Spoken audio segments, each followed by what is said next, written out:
Well, a night of musical magic awaits you tomorrow night at the Basilica of the National Shrine of the Immaculate Conception. And the best part about this, it is all entirely free.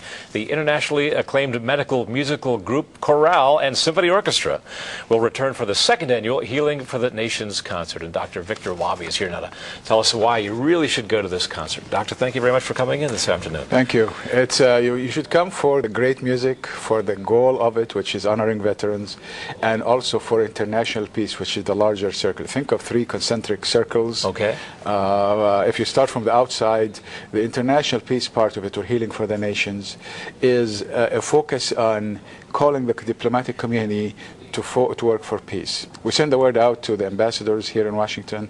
We thought we'll get a dozen ambassadors tops. We have 53 ambassadors on board on the committee of this concert.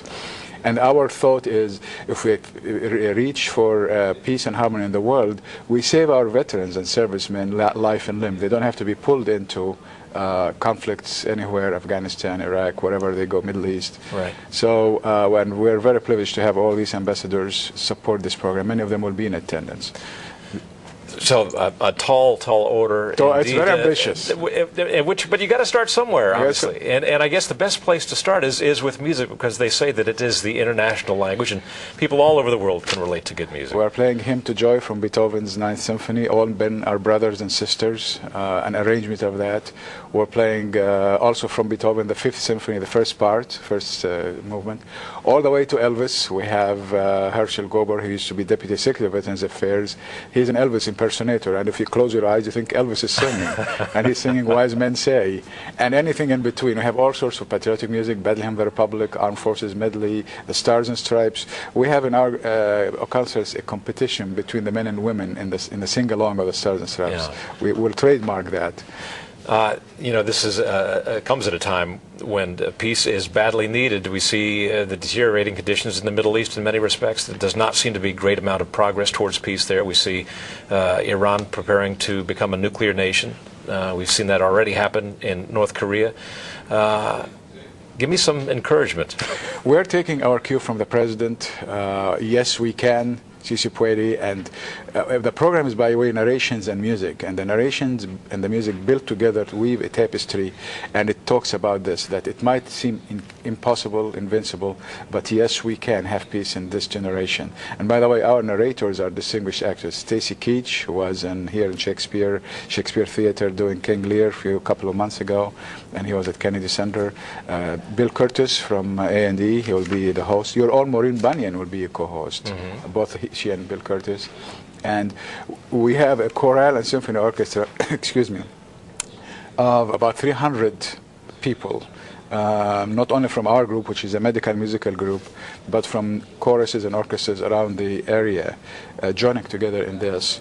And if I may say a word about my musicians, they are doctors and nurses and healthcare professionals from around the country who came to Washington at their own expense for the practices, which started 3 or 4 days ago at the Sheraton Crystal City, mm-hmm. and for the concert. Fantastic. So these are people who are really, truly at the very heart of the business of healing.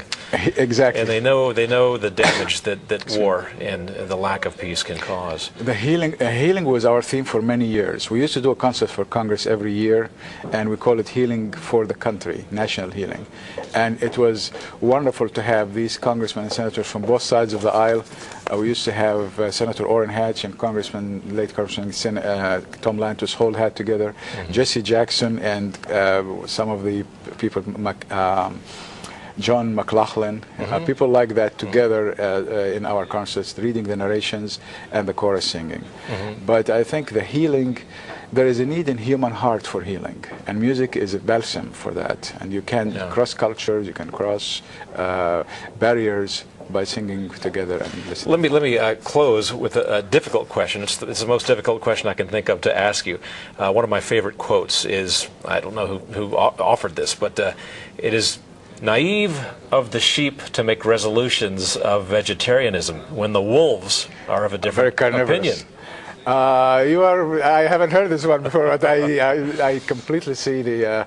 But remember, Christ said, "Blessed are the peacemakers," and in His day, nobody would have believed that that would happen. And look what happened 2,000 years later.